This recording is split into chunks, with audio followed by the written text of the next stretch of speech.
Hello, everyone. Thank you for checking out this special episode of Really Dicey. This is Manny, and I'm here with. Hey everybody, my name is Celeste Conowitch. I am a full-time game designer with 2C Gaming, as well as a freelancer. You might know my work from Wizards of the Coast, Icewind Dale, Rime of the Frost Maiden, my work with Cobalt Press, MCDM Productions, just all over. A big fan of TTRPGs and making them. But today we're going to talk about your Kickstarter, Rewards and Rarities, Yes. which is a collection of mostly magic items. Am I Mhm. am I correct? Yeah, Um, yeah. so, Magic items, guides, systems. We're kind of calling it a complete guide to treasure or to rewards in general, since there is so much more in here going on than just magic items. now before I ask you the questions about the book and everything, I just want to say real fast that I love the cover for this. Oh, Um, thank you. because the color scheme, it just I don't know, it just really stands out from other collections of magic items that I've seen throughout the years. Yeah, Uh, we really wanted to try something different with this book. I mean, everything from the graphic design to the art style, it definitely looks very different than what's on your market there. And in particular, too, for this cover, I really wanted it to be reminiscent of when you think of those old, like, Grimm's fairy tales books that you might have seen, in rare bookshops or on your grandparents' shelf. That's really what I wanted to nail with the feeling of this cover. so let's talk about first what inspired you to create this. Yeah, so rewards and rarities. I think I've been playing D&D for a very long time, been DMing, running games for about 15 years at this point. And I've seen D&D go through a lot of different editions. And here we are in 5th edition, which is an amazing system, love playing it, but I still feel like there are some hurdles that people face, particularly when it comes to treasure, to magic items. There's always questions of what's going on, how much do I give, can I sell this, can I buy this, what even is going on with magic items, with rewards, with treasures in 5th edition. So I really was inspired to make this book to solve a lot of the problems that I've run into at my table and that I know people in the community have run into. I really wanted to give something that had easy solutions, that could make treasure fun and exciting, the way it feels when you look at these epic fantasy movies or novels, the way these treasures feel and impact the story. That was a big inspiration. And then I think my secondary source in 3.5 edition, there was a book called The Adventures, like Arms and Equipment, which is just a fantastic book, one of my absolute favorite all-time books.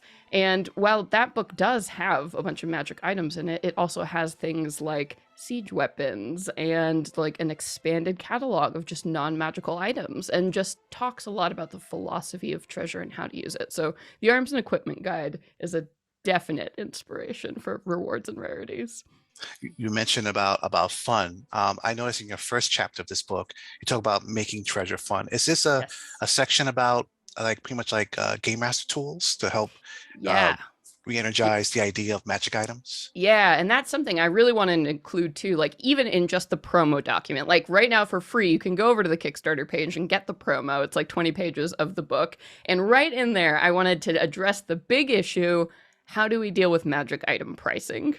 Basically, a section that talks about like when should players be able to buy magic items? What should they cost? What if you are in a high magic setting versus a low magic setting? Like just the procedures and strategies and guidelines and actual numbers to give people so you don't have to do the headache of wondering, I think, is the big goal with chapter one. So it is definitely all GM and even player tools too, just how to talk about this issue and how to incorporate it in your games in a pain-free way that really lets you focus on just like the cool magic thing you just found. Um, Chapter two, I'm very intrigued about. It's called Non-Magical Equipment Expanded. Mm-hmm. Now equipment lists. And I always jump to different editions in D&D. They haven't really changed much, honestly. Um, so, can, what have you expanded exactly? Yeah. So one of the big things I really wanted to do with this book is I feel like when you start a new game of D&D, yeah, you go into that equipment section, you pick out your sword, your armor, you look at that table of adventuring gear, you pick out your items, and then I feel like for most people, that's it. That's the only time you really go to that page or that equipment section. You do any kinds of shopping there because honestly, you've picked up everything you already needed, right? The first time. Why would you ever want to go back there? And I was like, I don't like that. I like the experience of having interesting options, non-magical solutions to problems, picking up tools and different things to enhance your adventuring experience, even if it's just like a very luxurious hammock that you can sit in, you know, when you're around the fire. Those are all opportunities for role-playing moments, and then also gives gold meaning throughout all tiers of play. So something I really wanted to do was expand, just the range of weapons that you can get. So bringing some rarely seen weapons into 5th edition, or expanding the different types of armor available, materials that you can make armor out of, or that you can use to enhance your weapons, a dramatically expanded catalog of adventuring gear. So these are fun things that you can spend your gold on that are actually impactful and help you during your travels. So you really do want to go into these general stores again, or you really do want to be buying adventuring gear at every level of play. Okay, and I noticed the next section deals with vehicles and siege weapons. Yes. What can you share about that? Yeah, so I think another big pain point, let's say, in 5th edition is the way vehicles work. I think right now we're trapped in this model of people don't really know how to solve that issue, how to make it feel fun and impactful to be zipping around on a vehicle, but also casting spells, but also like making it so it's not your whole turn in combat, it's just driving this thing. So I wanted to address that. I wanted to get in there. And you know, we got a little bit of this going on with Baldur's Gate Descent into Avernus, but I don't think it took it quite far enough. So in this chapter, we are proposing new vehicles, breaking them into 2 categories: vehicles, which are like one driver or just like a small team of people, and then vessels, which are these gargantuan or very large things that you might you can pay to upgrade, or you could install your alchemist lab or your personal kitchen in your vessel. So giving rule systems that again make running vehicles and vessels fun and easy and still impactful. A big goal with this and the designs of this project is to make things that already work with the mechanics in place instead of piling on a bunch of mechanics already. So you can look forward to seeing a lot of very cool ways to interact with different vehicles and vessels, and then also a bunch of different types for you all to explore. Okay. Hirelings, your next chapter, chapter 4. Yes. I know hirelings, it was something that like in the early days of D&D was like a really big thing. And it's common, it has peaks and low points in different systems, how they Yeah. use it. I'm curious, what have you done with hirelings in your book? Yeah, so hirelings, there's a lot going into this chapter, to be quite honest, because we're talking everything from hirelings, which are, you know, hey, you're going to pay that archmage to, you know, install your teleportation circle. That's one end of it. Otherwise, hey, you could use this to hire an army to do something for you. Say you're a tier 4 adventurer and you need an army to go storm this, or you need a whole mercenary crew, or maybe you even want to hire a party of adventurers to go on quests you don't want to go on. These are all options that are presented in this section, as well as also we have a whole section for mounts, so giving mounts viability at higher levels of play, including a lot of tips, tricks, and mount stat blocks, so you won't be punished for like bringing your horse to a dungeon at any level of play, right? You can actually safely like stable your horse when you don't need them, or you can train your horse to, you know, take a reaction to get out of range of that fireball. Things like that that just improve what is already there, and again, make them viable options. We also have some cool magical pets that we are introducing to that serve a little bit of a different role than familiars, but for those parties that love to just collect pets or NPCs, this section is going to be really great about making that experience easier, I think, all around for the GM and for the players. in the group. So really digging into what exists and I think expanding, because we've seen a little bit with, you know, those followers, hirelings. We're getting it kind of in the newer box sets, and we're dancing around it, I feel like, in 5th edition. So Rewards and Rarities really drills into what exists and expands the process to be a little bit less painful. That's really awesome because it's actually even recently I've had a druid bring a bear into a Yeah. dungeon. And then it's so sad when they die just because it's like a, yeah. So we need to Yeah. give people options to be able to do that. If they are, you know, a beastmaster running around, like, let's help them out. Mm. So blessings and boons. Now, I saw the a Kickstarter video when you would explain this a little bit, and you mentioned that this is relating to the gods granting special favors and items. Can you expand that a little bit? Explain it?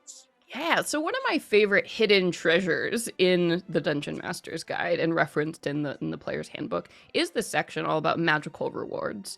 So your boons, your blessings, and your charms. Charms being things that you get, like, they're like usually one-off things, so lesser creatures. So maybe it's not even a god, maybe it's just a really powerful mage or an archfey or something like that can give your character a charm. They can cast some spells. It's fun. Whereas you have things like boons, which basically you can only give to level 20 characters as kind of a way of secret leveling them up, since they can't really expand beyond that level. So I just think that is such a great way to be able to reward your party, because let's face it, we've all been in that position where we just have too much treasure in our groups, and like people just aren't even using the magic items you're giving them, and what's the point anymore? So you gotta throw something else at them, so you gotta give them some magical rewards. So this section of the book dramatically expands. Like, there's only 5 to 10 options available maybe across all 3 of those things in the source books. So this radically expands all of those, and also gives you options for every tier of play. So you can give these charms to lower tier characters or to higher level characters, and, you know, have blessings that are appropriate for different levels and different experiences.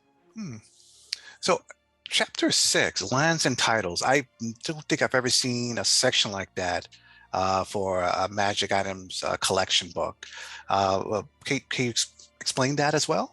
Yeah, so I mean, definitely what we're trying to do is nail the rewards as opposed to just like the magic items. And one of the best rewards you can think of course, is like, yeah, I mean, you save the land. Like, what is this monarch gonna give you? Why not knight you or give you a castle? Or, you know, you now become the lord of this place after disposing the dark ruler.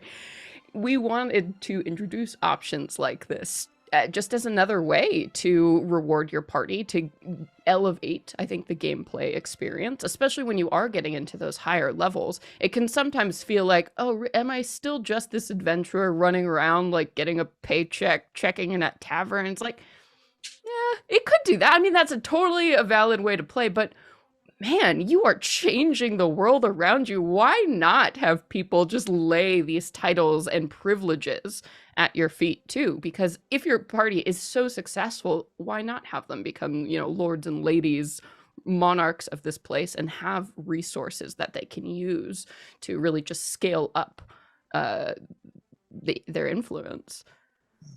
And last but not least, the last chapter, magic items. Yes.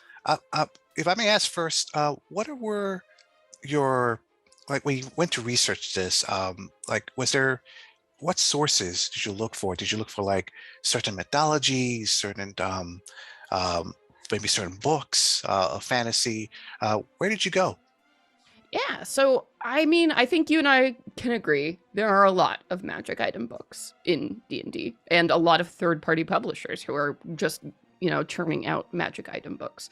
So what we really wanted to do was do something different. So the way we are designing our magic items, we've introduced a class-specific recommendation system. And we have a ton of just amazing, talented freelancers working on this project right now. And they are the ones writing the majority of these magic items. So as we are designing, we are keeping, of course, the very popular catalogs of magic items in mind. And what we are doing is drilling in on the base character classes and mechanical interactions that can enhance the abilities of the base classes. So each magic item that is being designed is designed for either one or two base character classes. So you will see an item will have like stamped like recommended for paladin. So you can just flip through the book, you see that symbol and you're like, ah, this would be good to consider for my paladin. Or, oh, I see an item for a monk? Shocking! Maybe I should put that in my treasure hoard because my monk hasn't gotten a magic item in a long time. So with those, we're designing with mechanics in mind first, is really the inspiration, which I feel like is an interesting way to go about doing it, as opposed to, looking big like, yes, these big mythologies or the story of Faerun or whatever it may be.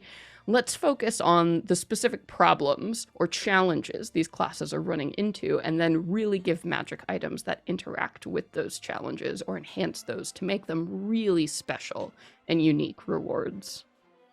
So if you may share, are there Yes. maybe 3 things in this book that you don't mind spoiling for our audience? Oh my gosh. I mean, I think probably there's so much exciting stuff in here. I'm just really, really stoked to share it with you all. But one of our stretch goals that we're working towards is Glamping Trip is the name of the stretch goal, which it's all specifically non-magical items that make camping really, really fun and ridiculously luxurious. So I am having a great time writing that particular adventuring gear section. And then another thing I really love that we're doing for the blessings, boons, and charms section, we are doing these beautiful, almost like card style art pieces for all of these. So they're really imaginative and I think get you in the mindset of like the feeling of these magical rewards. Other than that, I mean, I think the art style we're doing for this book, it's bold, it's colorful, it's different. It's not hyper realistic, which is the trend that you're seeing in all D&D books these days. It's all very visually exciting and invites imagination, which I think is just, it shines through this book. Our artists and our graphic designers are just doing a fantastic job of giving a book that feels like a treasure, as well as containing a bunch of treasures. You know, when I first heard about this, and I was curious because you're right, there's been a lot of magic item collection books from time to time, and I'm always curious to see what creators come up with next. You know, it's always exciting to see how they just think out of the box. And that's one thing I noticed automatically was the design style is nothing like I've seen before. You're right, a lot of it's hyper realistic. Someone has like an ancient tome of from back in the day. No, this seems like weird. It's like fantastic, but also very modern at the same time. Yeah. Does that make sense? Yes, and that's exactly. I remember when I was like first pitching this project to giving the design concepts. It took a while for everyone to get like, but yes, I think we've nailed it. Whatever that was, we've nailed it, and we've created something really special that I guarantee is nothing like any of the other books that you have currently sitting on your shelf. So this is right now on Kickstarter. Yes. Do you want to share some of the stretch goals that you had in mind for this? Yeah. So we are on, as of recording this, which is November 8th, 2021, we are on day 5 of the Kickstarter, and things are going great. We're sitting at about $60,000 right now. So we have gotten through quite a few stretch goals at this point, which is really, really exciting. So right now, let's even see. So the main types of stretch goals we're doing right now are writing expansions, which of course we can write more for these chapters and just expand. So more items, more blessings, more magic potions, things of that nature. Or we're doing art goals, which is, this means, hey, we have a bigger budget on this chapter, so we can expand just make this book more beautiful, basically. So all of the stretch goals are feeding directly back into the book. So if you back, and as we hit these stretch goals, the book is just getting better and better and better as it is going along. So right now we've already got common collectibles, which means a bunch of common magic items are going to be added to the book. Visual schematics, which means that we are going to have beautiful layout printable sheets for every vehicle and vessel in the book. So that's something you could print off as a GM and go, here you go, party, this is yours now. We've hit the Arcane Apothecary stretch goal, which means that this will be the consumable sections. That means more potions, salves, balms, things of that nature. Coming up, oh man, we already hit this one tonight, Portrait Gallery, which is going to be a huge art expansion for the NPCs, hirelings, followers chapter. And then Glamping Trip, that was that stretch goal I mentioned that I really want to hit. So that's a bunch of non-magical adventuring gear, divine art expansion, so more blessings, boons, charms, treasure table double down. So that means we're going to have a giant appendices in the back of treasure tables that are actually fun and actually make sense. We're going to do them by creature type. We're going to do them by environment type. We're going to include SRD items as well as our new magic items in there. So when we hit that, we can double the number of tables. Just so much stuff. And as we get higher and higher, it's, making this available on VTTs and expanding the deck of magic items that we have currently as an add-on or for the collector's boxes. So we would get decks in our style, so you could have those magic items ready, available, hand them to your players at the table. Just a lot of stuff that it's so very exciting. Is there anything else about the book that I haven't asked about that you want to share? Yeah, I mean, I am just very, very excited for this book in general, if you couldn't tell. But one of the best things about it is just this incredible team of stretch goal writers that we have on the project. People like Willia Beal, Justice Armand, Bianca Bickford, KJ Freudman, Kat Kruger, JB Little, Eugenio Vargas, Jen Vaughn, all of those names who have done so much great stuff in the community and written on so many amazing projects. I really feel like I got the dream team here, and I'm just so grateful for all of their participation and involvement. So if nothing else, it is totally going to be worth it to have their work in your collection. Excellent. So viewers, I will put the link to the Kickstarter below. Go check it out while you can. And thank you for watching. Stay safe out there. Get your shots. Yes. And have a great day, everyone. Thank you. Bye.